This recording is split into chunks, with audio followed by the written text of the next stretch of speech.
My name is Bobby, and I work with small businesses in the government marketplace. You're listening to FedBiz 5. Get informed, get connected, and get results on everything government contracting. Welcome back to another episode of FedBiz 5. I'm your new host, Bobby Testa. Today, we are going to discuss how to ensure that your company is visible to government buyers. Our very own senior government contracting specialist, Frank Krebs, is here to provide information on making your company visible. Welcome back, Frank. Thanks, Bobby. Hey, and congratulations on the new gig. It's great to be back with you all and talk to those interested in contracting with the government. Thanks, Frank. Well, it's always a pleasure having you. Now, let's start with, why do contracting officers, the individuals tasked with purchasing for the government, look for and research companies? Well, Bobby, part of the procurement process involves the government contracting officers performing what is called market research. That's the phase in government contracting where the contracting officer determines if there are companies that can perform the services or provide the products that the government needs. Remember, government contracting starts with a need, and then the government contracting officer is tasked with determining who the companies are that can address those needs. Are any or many part of a socioeconomic category of businesses, such as veteran-owned, women-owned, hub-zone, or just small businesses in general? And finally, what contracting mechanism will be utilized to obtain a vendor or vendors? So by completing market research, they are prepared to initiate the actual procurement phase. They will have determined if they're going to generate a request for proposal or simply a request for quote. Can they sole source the acquisition? Can they use the simplified acquisition approach or use set-aside provisions to limit the businesses that will bid on the procurement to a particular social economic category? Okay, yeah, that actually makes a lot of sense, Frank. So, how does a company make themselves visible to the government contracting officers? Well, that's what I'm here to discuss, Bobby. There's not just one golden ticket, however. Also, this is not a one-time thing. Becoming visible to government buyers is an ongoing process. First, you must be listed in sam.gov, but do not just list the basic information. You need to provide all of the information in the SAM database, as well as the DSBS. That's the Dynamic Small Business Search Engine. And you want to make sure that your company stands out and stands apart from your competition. Government buyers, when they are completing market research, perform many searches of SAM and the DSBS. They search listings by NAICS or NICS code. They search by keywords. They even search for companies that have a capability statement uploaded to their record.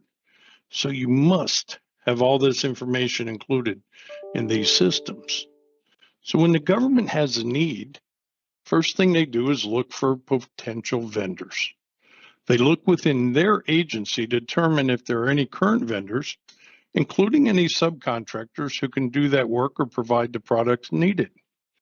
Then they turn to searching and researching SAM and the DSBS, as well as Google or other search engines.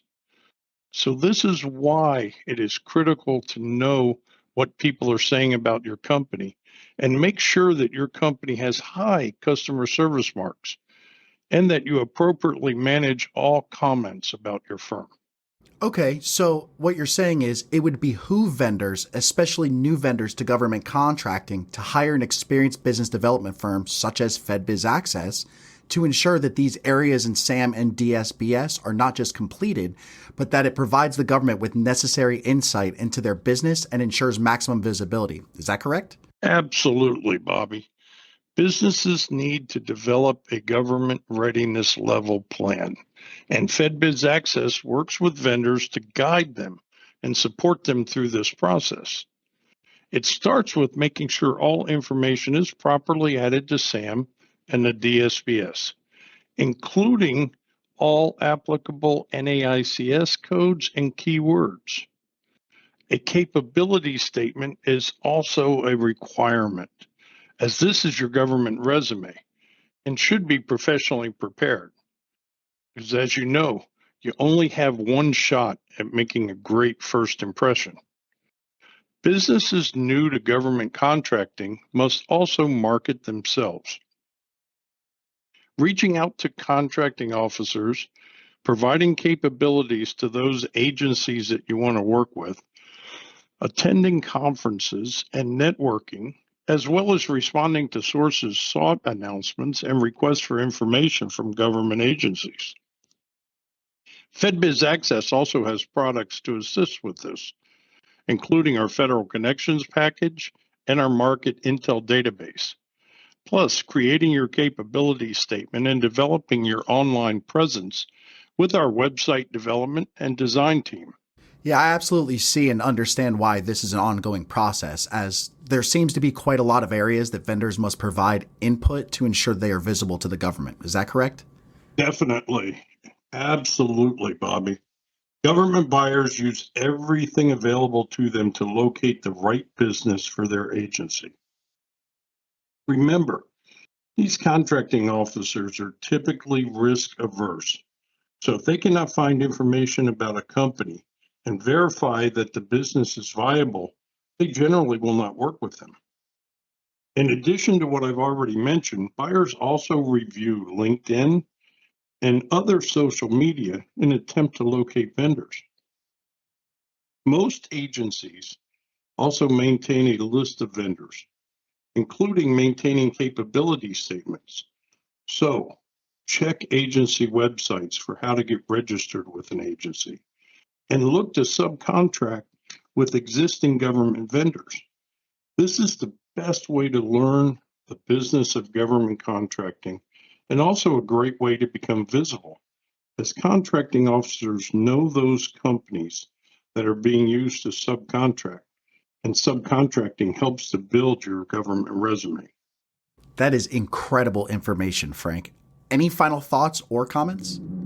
Yeah, as a business attempting to break into government contracting, you must continually work at it. You must market yourself. You must constantly update your information with the government, including that information that's listed on sam.gov, the DSPS, and your capability statement. Finally, don't try to do it alone. Get assistance. Work with a mentor or teaming partner to perform outreach. This will improve your visibility to the government and dramatically improve your chances of winning government business. Well, as always, Frank, you have provided our audience with insightful information. And again, it was great to have you back. Hey, thanks, Bobby. It's great to work with you on these podcasts, and I hope the information inspires our listeners to improve their visibility to the government, as that's the most effective way to increase their opportunity of winning government bids. Thank you for listening to the FedBiz 5, where you get informed, get connected, and get results on everything government contracting. Today's podcast is made courtesy of FedBiz Access, government contracting made simple. Visit them at fedbizaccess.com, where you can find all of the FedBiz 5 podcasts, related blogs, government contracting news, and of course, information on the various products and services that can assist your business in becoming visible to the government buyers. FedBiz Access can be reached by calling them at 888-299-4498.